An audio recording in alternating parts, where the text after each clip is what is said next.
Hi, this is Charlene Burke with Grow Because You Know. That's www.growbecauseyouknow.com. Welcome to Morning Mindset Cafe, where we discuss success through a positive mental attitude. And today's discussion is get rid of that guilt feeling. In particular, or more specifically, it is actually the title of the next chapter that we are on, which is chapter 19. Those who have the PDF and are following along and referencing it during discussion, I don't know what page it begins on, but I can tell you again, it's chapter 19 and it's called Get Rid of That Guilt Feeling. It even begins with this sentence: you have a guilt feeling. That's good. But get rid of that feeling of guilt. A sense of guilt is good, and every living person, regardless of how good or bad he may be, will sometimes experience a feeling of guilt. This feeling is the result of a still small voice speaking to you, and your conscience is your still small voice. Now think for a minute.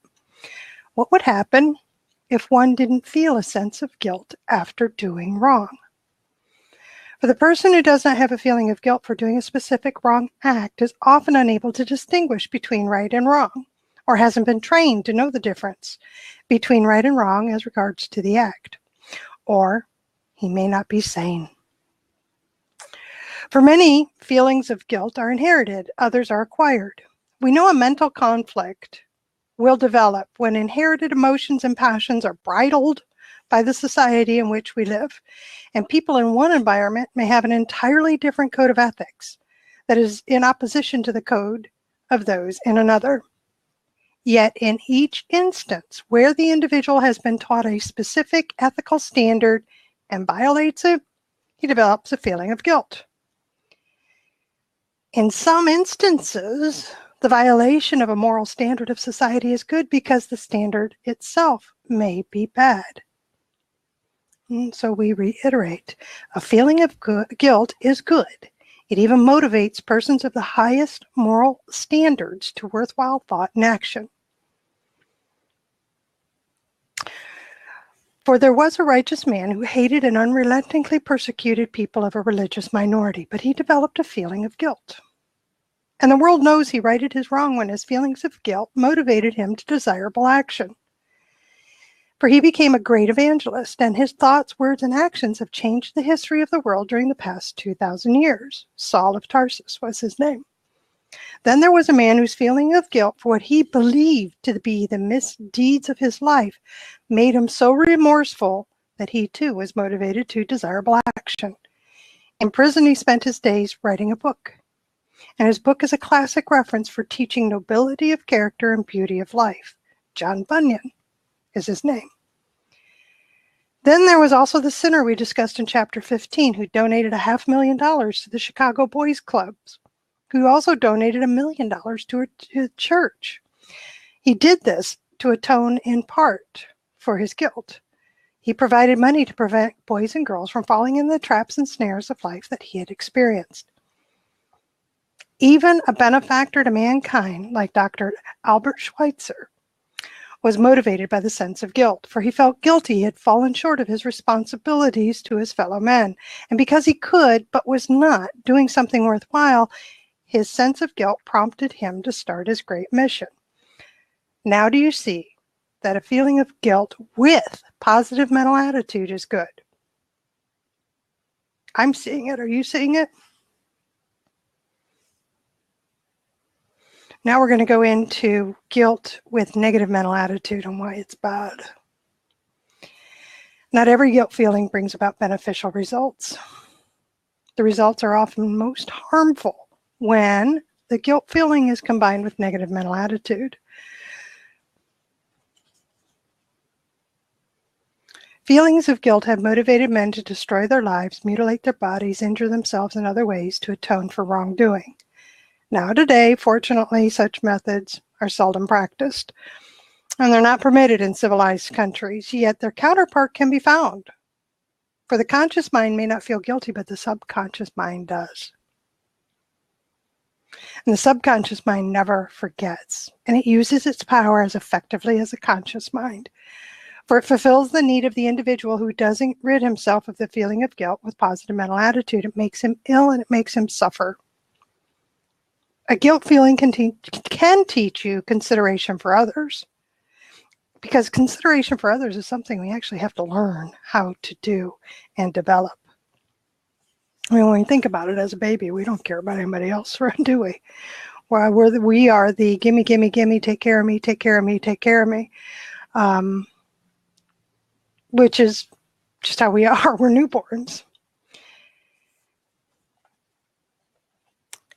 So we can look at that on the surface as selfishness, and that's a common human trait. And it lessens in each of us only through development, only as we begin to grow up, only as we are taught differently. When we get old enough to understand that such feelings of that extreme selfishness and that neediness of take care of me, take care of me, take care of me, when we see that as not good, because we've been taught differently, we feel a twinge of guilt when we indulge in selfishness. This is good, for it causes us to think twice when the occasion arises, and we can choose between pleasing ourselves or pleasing others concerned.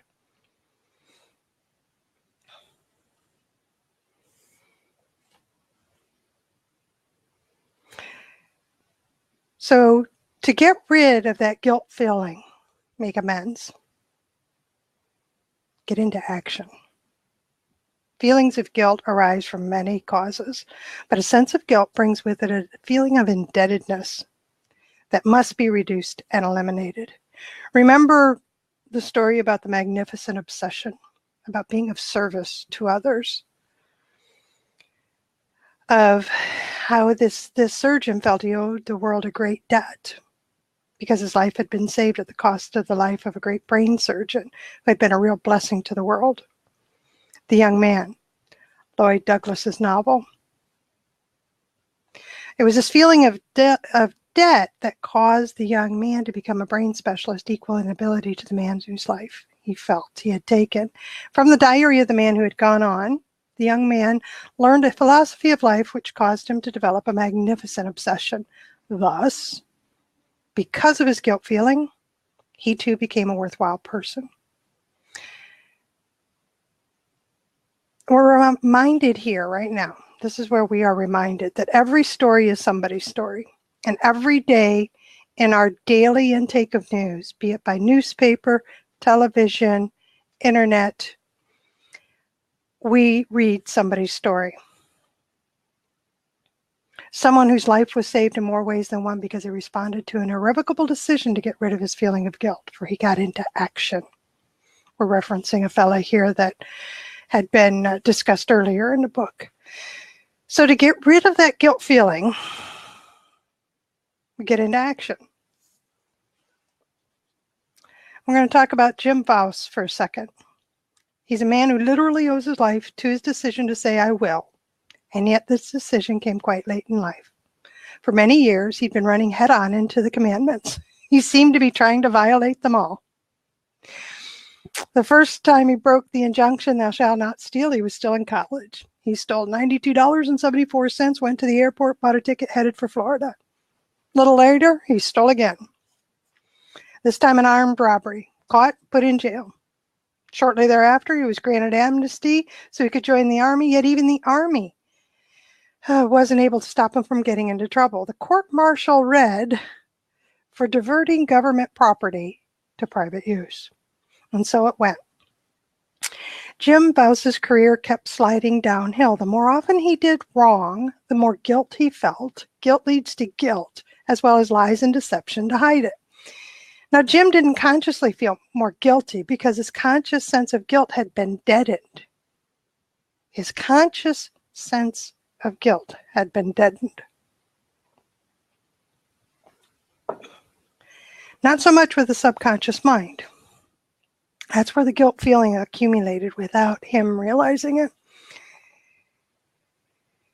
It took an earth-shaking experience to awaken him. He was eventually released from the Army. He married, moved to California, where he set up an electronics consultant business. One day, a man known simply as Andy came to him and outlined a big idea for beating the races with an electronic device. Within weeks, Jim was deeply involved with the underworld. He was driving a $9,000 car. He had a fine home in the suburbs, more business than he could handle. One day he got in an argument with his wife. She wanted to know where the money was coming from, and he wouldn't say. She started to cry. He couldn't stand to see his wife cry. He loved her. And his conscience bothered him. Because he wanted to humor her, he suggested a ride to the beach. On the way, they got caught in a traffic jam. Hundreds of cars were pouring into a parking lot. "Oh, look, Jim," she says, "it's Billy Graham. Let's go. It might be interesting." Trying to humor her, he went along. But shortly after he sat down, he became emotionally disturbed. It seemed to him Graham was talking directly to him. Jim's conscience bothered him so badly, he felt like he was being singled out. Graham's text: "What does it profit a man if he gains the whole world and loses his soul?" And Graham went on to say, "There's a man here who has heard all this before, who is hardening his heart. With pride, he stiffens his neck, and he is determined to leave without making a decision, but this will be his last chance." To Jim, that thought was startling, because maybe he had a premonition. Maybe he was ready. What did the preacher mean? Graham was giving a call to come forward. He wanted people to take a physical step that symbolized a decision. And Jim sat wondering what was happening. Why did he feel like crying? Suddenly he found himself speaking. Let's go, Alice." And dutifully she walked to the aisle, turned as if to go out of the tent. And Jim, who was following her, caught her arm and turned her around and said, "No, dear, this way." Years later, after Jim had changed his life completely, he was giving a speech in Los Angeles. He then told of his experiences with the underworld. He told about the day of his decision on which he had been instructed to fly to St. Louis on a wiretapping assignment. "I never reached St. Louis," he said. "I found the courage to reach my knees instead." And in his speech, Jim told of his blessings and how he had thanked God for them, asked for forgiveness, tried to neutralize his wrongdoing, stressed the application of the golden rule. After the lecture, a lady came up to him and said, "Mr. Vouse, I think you might like to know something. I was working in the mayor's office at the time you were supposed to go to St. Louis. On that day, a teletype was received from the FBI. It said, Mr. Vouse, that you were going to be met in St. Louis by a rival gang and shot dead. A recommended formula for getting rid of guilt. Your own last chance may not be as dramatic as this, but there is a wonderful lesson in the story of Jim Vouse nonetheless." How was Jim able to get rid of his guilt feelings? He did it by following a clear-cut pattern. And here it is. Are you ready? This is the formula for getting rid of that guilt feeling. First of all, you listen as you hear advice, a lecture, an inspirational sermon that could change your life. Then you count your blessings and thank God for them. Feel sincerely sorry and ask for forgiveness. When you realize your blessings, it isn't difficult to become sincerely sorry for the wrongs you have done and truly to repent. Then you will have the courage to ask for forgiveness from God. You must take the first step forward. This is important because it is a symbol through a physical gesture that you make in the direction of a changed life. When Jim walked down the aisle, he was making a public announcement that he had become sorry for his past and was now ready to change his life. Also, you must make amends by taking the second step forward. Begin immediately to right every wrong.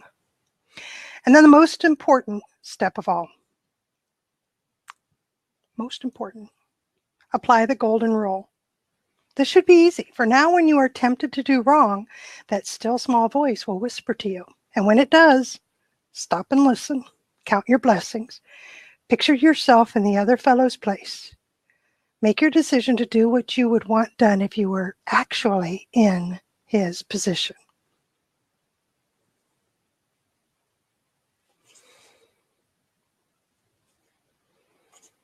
Success through a positive mental attitude urges you to use the power of conscious and subconscious mind to seek the truth, motivate you to take constructive action, cause you to strive to achieve the highest ideals you can conceive, consistent with good physical and mental health. Live intelligently in your society, help you abstain from that which will cause unnecessary injury, start you from where you are, and get you to where you want to be, regardless of what you are or what you have been. Wow. Listening, forgiveness, gratitude, and empathy. Nice summary, Matt. Good morning and welcome, Christopher, Karen, Junia, Andrea. Nice to see you here. So first, I am familiar with that guilt feeling, right? And that is when I am about to do something that goes against my values and my the morals that I have. Or I just did something and realized, yep, it was wrong. It was wrong. So in some cases, I've heard people say, and I've said it myself, that the basics, are don't lie, cheat, or steal.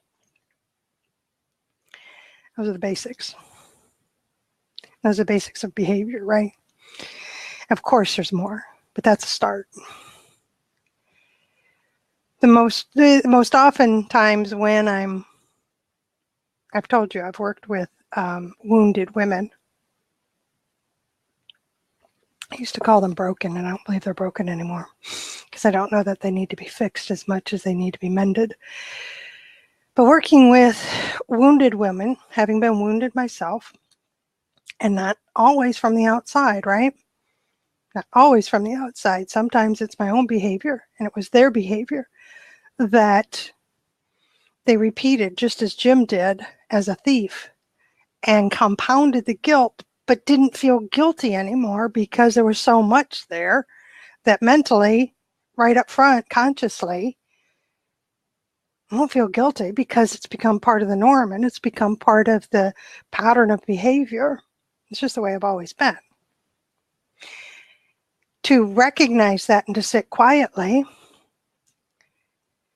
to get to a point that you're ready to take a look at who you are and where you've been. And when that happens is when the guilt can get overwhelming. And that's where the woundedness can come in.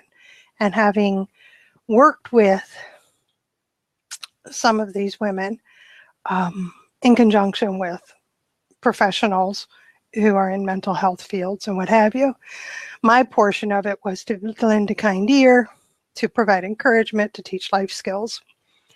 And oftentimes I'd hear their stories. I'd tell part of my stories. We'd have our, our connection would be made and what have you. But ultimately, it takes action.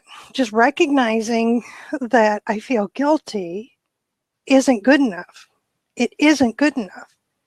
It's all well and good to say, yes, I recognize I did wrong. And why isn't it good enough? Well, the book, this is what I got out of the book. And my own experience is tied into this. It's not good just to say it and just to recognize it. Because that only takes care of the conscious mind. That only takes care of, yeah, I recognize I did that. And sometimes it's not good enough just to say it out loud to somebody else. You ever heard the term that saying you're sorry just isn't good enough? That's true. It's true. For both sides. So for us to really get rid of the guilt feeling takes action. That's why the word amend was in there. And I didn't hear myself read, and I didn't see any word in there that looked like apologize. I didn't see anything in there, nor did I hear myself say it aloud, say, oh no, what first we do is we go say, I'm sorry. Nope. That's not in there.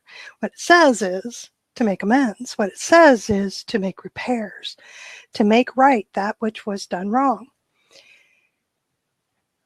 Over the years, many stories of making amends I'm familiar with. One where a businessman had embezzled from the company that he worked in. How do you make that right? He paid it back. Took a long time, but he owned up to it. Others have, in worst cases, have served time because they said that I have to set this right. And in order to do that, I have to face up to what I did. Yes, owning up to it in words and actions.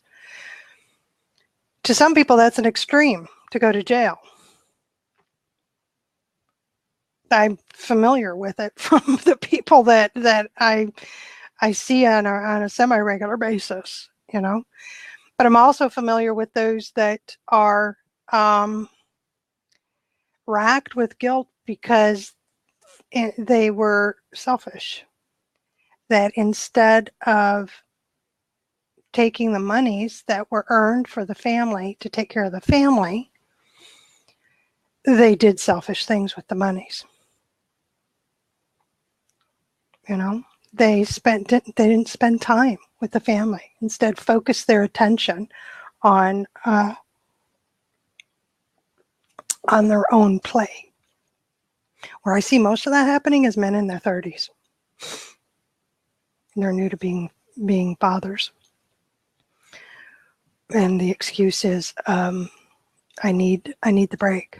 I need the fun time. I need to spend time with the boys. You know, of course, they're racked with guilt because the wife's at home and the kids are at home. But it doesn't take long before they're not racked with guilt anymore, right? Because you continue in a behavior, you convince yourself that this behavior is okay. Probably because the consequences really aren't bad enough, right? So then you become deadened to it, and then it becomes normal. But it's repairable. Relationships are repairable. You are repairable. That's why I call it wounded rather than broken. So how do we get rid of it? Through action. Anybody's welcome to jump into the seat. Share your thoughts on how to get rid of the guilt feeling. What does it look like? You know, the recognition that what I feel guilty about when I do something may not be what you feel guilty about. I don't know that that matters, does it? What do you think?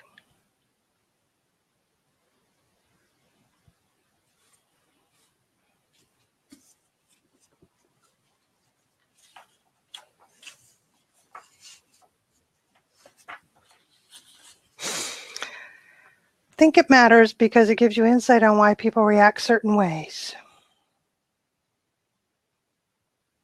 Okay? Your signal is choppy. Okay, Andrea. I get it.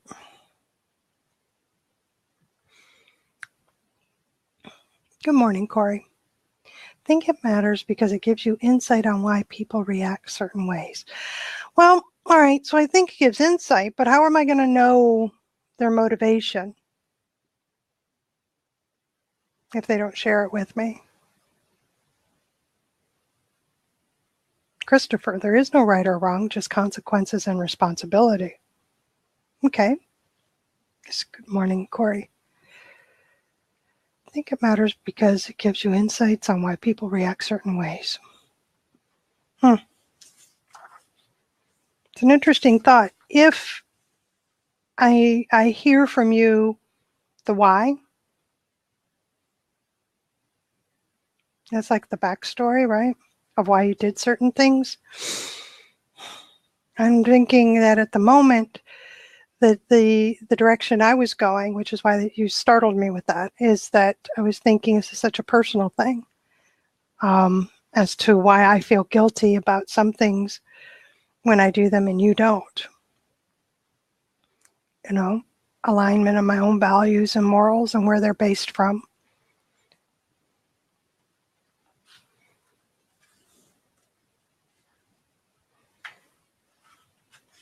Now, okay, so recognizing, I get it. So recognizing that other people's values and morals are can be different from mine.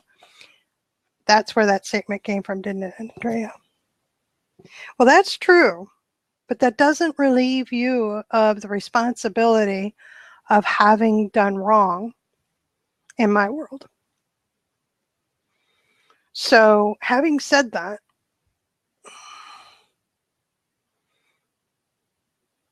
if we just, well, see, I'm going to have to disagree with you, Junior. Guilt seems to definitely be perception. Nope. You break the law, you're guilty. If you're going to live in the society in which I live and you break the law, you are guilty of breaking law. Now, whether or not you feel guilty about doing it, that's where the values come in. But either way, there are consequences for you having broken the law. If you continue to get away with it, which is the story that we have in this book, you continue to get no consequences for having broken the law. You stop feeling guilty because it becomes normal for you. And then you get caught. Now, is it in the getting caught that you have your come to Jesus moment, as some people say? Sometimes. Or is it in the aftermath of having gotten caught that you have the opportunity to look at your actions and to feel the guilt because you see not only that it broke the law, but that it harmed so many others?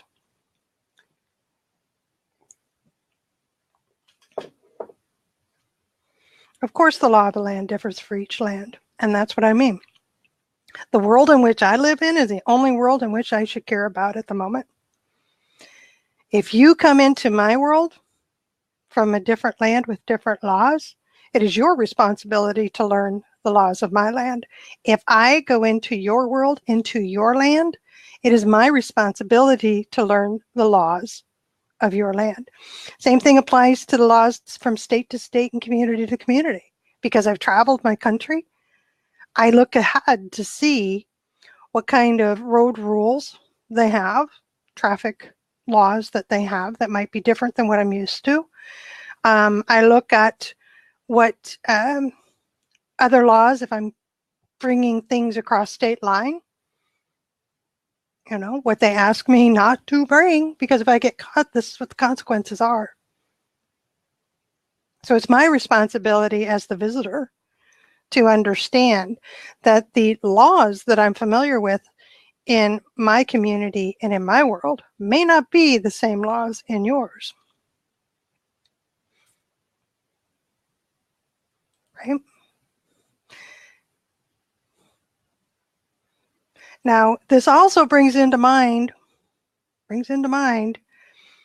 to me, this is where my brain just went, the concept of having an open mind and understanding where somebody's coming from, because their religion is different than mine. The way they practice their religion is different than mine. The way that they live in their world is different than mine. So bending everything that I believe in order to make you okay in my world gives me guilt. I've learned this to be true for me. I feel guilty because, you see, I'm going against my value system and I'm allowing you to do wrong in my world. But it's okay because you're coming in with something different. No, it's not okay. What that means is that I recognize it, and the action I take is I simply remove you from my world. I don't try to change you. I just remove you from my world. Hi, Junior. Good morning. How are you doing this morning? I'm well. So what do you think of this? How many dimensions can we go into, right? Right. Fourth, fifth, sixth dimension, metaphysics. We can go as deep as you want, but the reality is you feel guilty. You need to do something about it so it doesn't eat you up and turn into normal behavior, which in the end will hurt you. I had a class on this a few semesters ago, and the professor, she said everything that you said. And she really awesome lady, Dr. Ferrero, and Yeah. she also wrote the Earth Charter, which is something that the UN was supposed to be passing a few years back, and it's kind of like a moral compass for countries to just have a moral stance on different things. To try to get unity and agreed upon standards and ethics, morals, okay. And just basically saying that there's a baseline. I'm basically saying, listen, when you're wrong no matter how you put it, no matter how you do it, how you rationalize it, how you justify rationalize it, you are just wrong. And that's a concept that I'm still going to be trying to learn and trying to grasp. And that's because, again, I've been military for a few years. So a lot of times your concept of it can be skewed. To the point where you go back and you look at yourself and you look at the mirror and you really say, now, was this really wrong? Like you start thinking, is collateral damage accepted or not accepted at all? I can't remember. That's what I meant by your world, right? Right.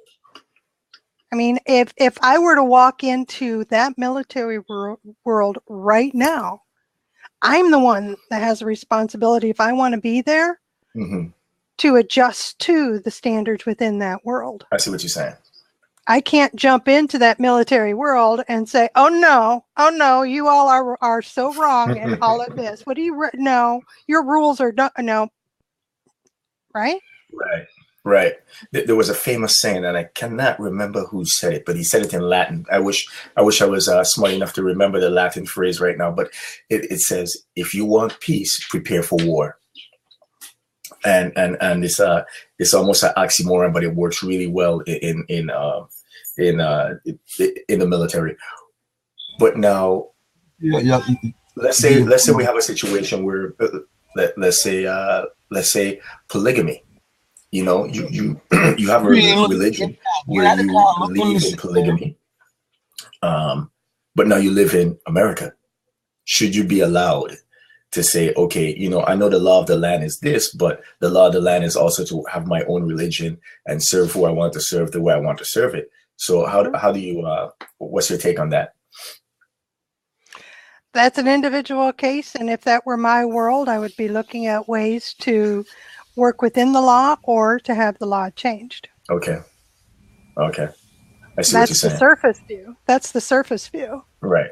But what's interesting is you broke it down to, in my world, and I've never heard it broken down to that yet. And that kind of diffuses the only way I know to look at things. Yeah. The only way I know to look at things. Listen, right. It's, I know what I've been taught. I know what I am been taught to share.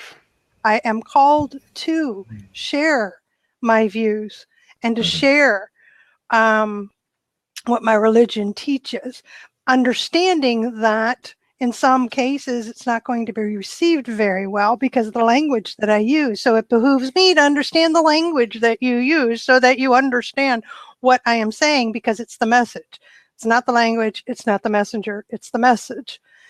But I'm just going to be flat on honest with you. The closer it comes to my home, the closer it comes to my world, the more I care. If I personally, bring the whole world on my shoulders, I was not called to do that. And I learned that lesson years ago, because that's how I worked. Your problem became my problem wherever you were. Your society became my problem. I felt guilty because you were experiencing things. I felt guilty because somebody said I should. I felt guilty because, somebody else feels guilty, right? Because look at all the bad things that are happening in the world. And it's horrible. And I feel helpless. So I must feel guilty instead of feel helpless. To me, that's a useless emotion, because I wasn't a part of the bad things happening. And that's what this is telling me again and again and again. This is telling me what's my part in it. So the only way I can identify, well, what's my part in it is, let's bring it down to what my world is. How am I interacting with the people that throughout the day? With you two gentlemen, with those in the chat room, with everybody on social media, that counts. How am I interacting? How am I communicating? How am I working with customers? How am I holding up to a standard of character for myself, for that when I'm in my world and you enter it, you have the best possible me that I can bring. But it's me that takes me everywhere. So it's me and my world that enters other things, right? If you don't fit within my views and my world, it's my decision whether or not to continue to have you there. And honestly, it's things like this is something my mother, I remember her saying it one time, something as simple as, finish everything on your plate. There's starving children on the other side of the world. They're not a part of my world. I've never met them. I've never seen them. I don't understand what that looks like. It's just a sentence, right? Totally different when I start to study and I make it a cause of mine and I want to help because I've learned more about it. Now it becomes a part of my world. So that's my perception. Okay. Good morning. Corey, good morning, I can't man. hear Corey. I can't hear Corey. Yeah, can't hear you, bro. Probably good because you're talking to other people now. That's why I kicked you out. Yeah, because I saw that. we were hearing you. I We saw were that. hearing you having a conversation with somebody in the car. Corey, we can't hear you. I can hear you now. Good. No, I said I completely agree with it with what you said. Okay. And we hit a dead spot. I wouldn't take anything and really add anything that you said it so perfect. Well, so far I'm liking what I'm hearing because it's bits and pieces that say how wonderful I am, but I don't think that was the point. So start again, Corey. You liked what I had to say? Yes, I was saying that I actually liked what you had to say. I wouldn't add or take anything from it because you said it so well. Oh. And I was saying good morning to Mr. Garcia. Terrific. Well, I just wanted you to understand where my perspective is. And this is where I'm coming from. And what I'm seeing that the book is putting it to, which is me. And it's you. The book is saying, how do you get rid of your guilt feeling? Not how do you save the world? How do you get rid of your guilt feeling? Well, where are you getting the guilt feeling from? You're getting guilt feelings because of your behavior. So how do you build character? Through self-awareness, recognize what that guilt feeling is, that tiny voice, and determine. It said earlier in the chapter, it said, the authors are telling us that sometimes the standard by which we are living, it causes us that we're not reaching, that causes us to feel guilty. The standard is wrong. And that's why I said that if the world I live in and the land's laws conflict, I have a choice. I either live by those laws or I do something to change the laws. Yeah, one of the things I like to say is, as far as agreeing with those guys, is that once you recognize it, start doing things to change it. Mm-hmm. And I always like to change how you think. First of all, how you think deals with what you see, and what you see deals with what you speak, and what you speak deals with what you receive. Love that. Again, you're taking action, right? If your behavior is causing you guilt, and that's the only way I can say it, because as I said earlier, there was a time I felt guilty about everything. It was like everything out in the world's problems was my fault. I did something. I have no idea how I could have had that much power, but it was just easier for me to feel guilty than it was to do anything about it, quite honestly. That's what the ultimate simple explanation is. Of course, there's more to it, Charlene's gotten that part fixed. But again, if I am feeling guilty, if that small voice comes up and says, oh, there's a twinge. What did you just do? Why did you fudge? Why did you cheat somebody? Did you really lie? Did you really? Why'd you do that? You know, the little things. Now, how bad Right. is it when you don't feel any guilt? Like Bad. just a rare thing to feel guilt. I don't know. My first thought was it's bad, but I don't know. I honestly don't know, because it could be that you don't feel guilt, or you rarely feel it because you really are a person of such character that you don't, you're disciplined, you're committed to living a certain way that follows the guidelines and the morals and the values that you have, the teachings, whatever they may be, if they're from a religion or if they're from a society, those are the teachings that you have, and you don't sway from them. So I don't. So again, my first thought was it'd be bad, and then I realized that's not necessarily true, is it? Right. It's not Now, necessarily true. when you're wedged into a certain thought process, and you know, you live life a certain way, and you say, you know what, like you said, you're the disciplined person.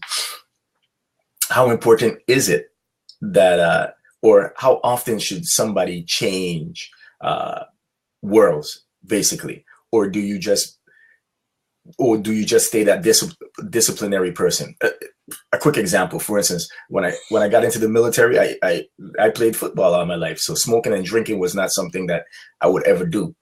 You know, so in the military, I still didn't do it. It just wasn't me. You know, certain things I just didn't partake in. It just was not me.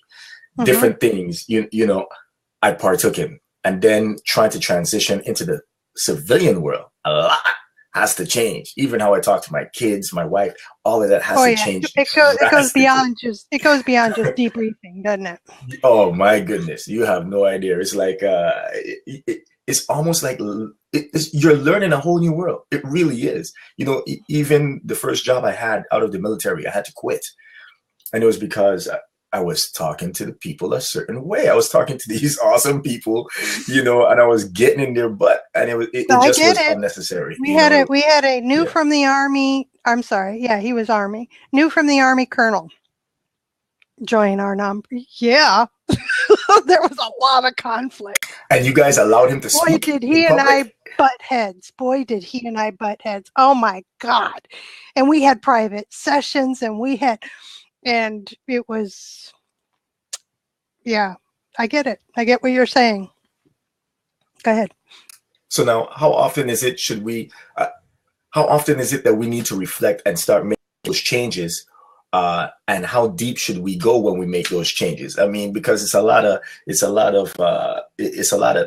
you think of yourself one way, and then you have to start making these drastic changes to then comply or survive and not offend people in a whole different type of society. So how do you go about doing that? I mean, and really just making that change? And how should you look at yourself and then realize, okay, you know what, I need to change. This is wrong.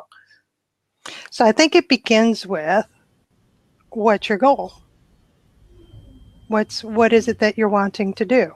If you want to be a part of a different world, and it's important enough to you that you be a part of that world, you need to be willing to make whatever changes are necessary for you to be a part of that world.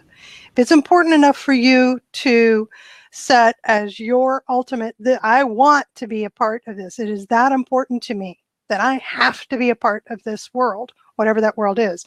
So you're going from military to civilian, same thing applies, civilian to military. I want to be a part of that world. And I recognize I'm going to have to change.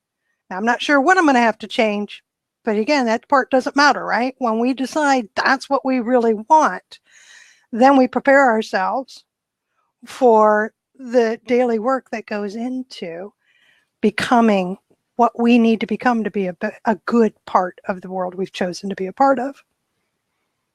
So that's the only way I know to put it. It's a daily thing. I mean, it's like, you know, a morning mindset. The whole point of this is to change our thinking so that we become better leaders, we become better character, so that we recognize that action is really the only thing that gets things done, whether it's internal or external, and then help us to think in terms of what actions need to happen for today for me to further my path, further my walking on the path toward my ultimate goal of what I'm working towards. So it's daily. And it's a continuous, I can tell you, I take a daily inventory every night. I take a review of my activity over the day, not just for business, of what was done so that I can tick off, yes, I did these things, and revenue generating, this is what I did, maintenance with customers, this is what I did, project management, this is what I did, this is, product customer development, business development, sales, right? This is what I did. Then we go to my character. What did I bring to the table each time? How did I communicate with people? What is that twinge of guilt I've been feeling? Oh, crap. Geez, all right, that needs to be taken care of the next day, right? So the next morning, in my quiet time, I've carried over, yep, here's my list. Things I need to rectify, whatever I need to amend. I had one, I can share an instance with you of, I didn't wait till overnight. I knew right away the wrong I had done. And it was through an email, and it was through the wording. And when I got the response back from the person I sent the email to is when I said, crap, that was wrong. Number one, I never should have said what I said. Number two, even if the intention was to let them know the information that was in that email, there was a much better way to have said it. So I felt guilty because it was wrong the way I did it. I immediately got on the phone with them. We've got to repair this right now. They deserve my respect of phone call. This isn't an email issue anymore. This is cross the line. Take care of this right now.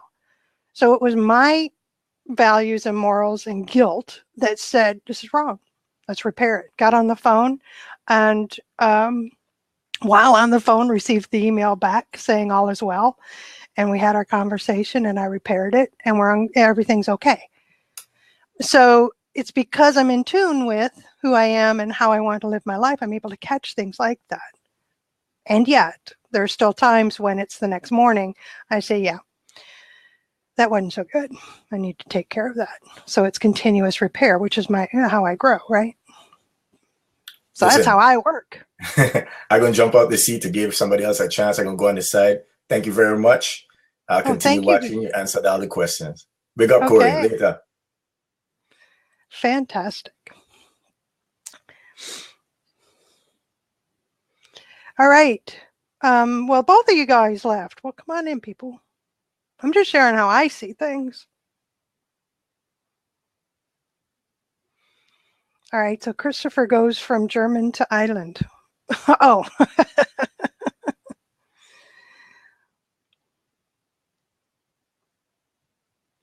And Andrea's appreciating that what I'm saying because it makes sense to be cognizant of your world.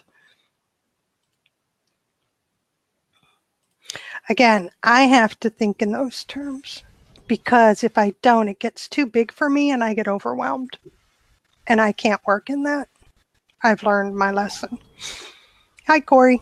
Welcome back. Hey, I was going to say to kind of answer that question that Garcia had is how you recognize it and how do you know when to make that change? Okay. Well, there's three answers to that. One is your mentor. You got to have somebody that you can compare by. Like when kids were young, they compare themselves by the adults. So number one, you need a successful, a good quality leader or coach, mentor. The second thing is being around those people, the people that are going in that positive motion that you're going in. And then third, be careful what you eat and what you hear. So if you go home and still listen to rapping and still listen to other certain things that reactivate that side of you, start listening to motivational tape. Start listening to, you know, things that allows you to stay in that lane where you are. To help you move to the lane that you want to go to. So those are the 3 things I would say. Right. That coach. Oh, you're going in and out. All right. So similar to what you're saying, and you said it so beautifully, Corey, the recommended formula to get rid of guilt, which actually also is an excellent formula for avoiding guilt, is to listen to advice, be that a lecture or a sermon, conversations like this, being in a circle of people that you want to be like, relate and assimilate the principles. I mean, that's number one, relate and assimilate the principles, that which we're talking about. If this is the world, if my world is the one that you want to be a part of, and you want to you know that you need to make some changes in order to be a part of my world, these are the principles that I live by and that I try to live by. And if you're not living by them, and it looks like that you want to be a part of this, I recommend that you continue to listen, you read, you assimilate these principles, and you will have a better chance of not only being a part of my world, but also being a good part, meaning that there's engagement and there's exchange of information and there's learning from each other. Count your blessings and thank God for them. The recognition of gratitude that was said earlier by Matt. Become truly sorry for your wrongdoings. True sorrow necessarily incorporates a sincere decision to stop the wrongdoing. Take the first step forward. That's acknowledge your guilt and your intention to make amends. Make amends insofar as you are able, and then apply the golden rule. Character can be caught and taught. Love that line, character, because that's what we're talking about. Oh. That's what we're talking about. Character building exercise, not all the good stuff. It's the recognition that I'm a combination, right? I'm a combination of good and bad. I'm human. And even if my intentions, right? My intention is to do good. My intention is to share the best that I can. My intention is to have a positive impact on people. Sometimes I flub up in the actions that I take to achieve the intention. The intention was good. It was just the behavior was not so good. It hurt people. All right? It wasn't the right way to go. It wasn't a way that was conducive to imparting the message. It was harmful. That's when I have to be prepared to make amends to make it right. You know, very similar to that email I was talking about, followed up immediately by a phone call when I recognized that my intention was good. The behavior wasn't. It wasn't. You know? So let's repair that right now. Because if I don't, the book says this, my own experience says this, people I've heard who've talked about this regularly have said this. If I don't take care of things as quickly as possible upon feeling that guilt because I saw that I did something wrong, my subconscious is going to remember that I did not repair it. And what will happen is that my conscious mind will become immune to the guilt feeling, but the subconscious, it continues to expand. And that is reflected in my behavior and in my heart and in my business and in my life, right? The subconscious will continue with behavior that really is not helpful to our personal growth. And Hunya is saying, mentor, associations, peer, and surround yourself with productive elements. You are what you eat. Wise words from Corey. I agree. I agree. Wise words indeed.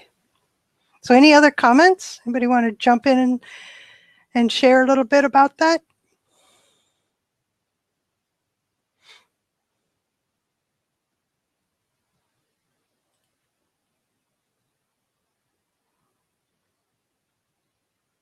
How about takeaways? Do you have any takeaways for the day?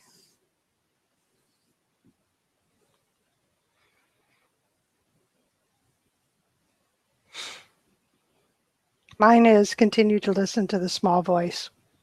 Take it seriously. Guilt is guilt. It doesn't matter the size of the action that caused the guilt. So whether it's a little lie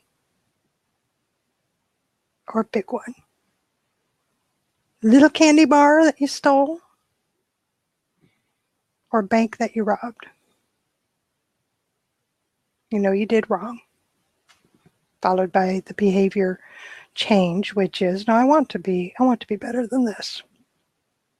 So that means that I recognize the guilt feeling and I take action to repair whatever it was my behavior caused. All right then, thank you so much for joining me in the live stream. Corey and Hunya, it was good to see you. Thank you those in the chat. Good contributions to the discussion. Appreciate you all. Those watching the replay, thanks for hanging with us this long. This is Charlene Burke with Grow Because You Know. That's www.growbecauseyouknow.com. Let's move forward with the day on purpose, with purpose, to grow our hearts, grow our minds, and grow our businesses. Until next time, have a great day.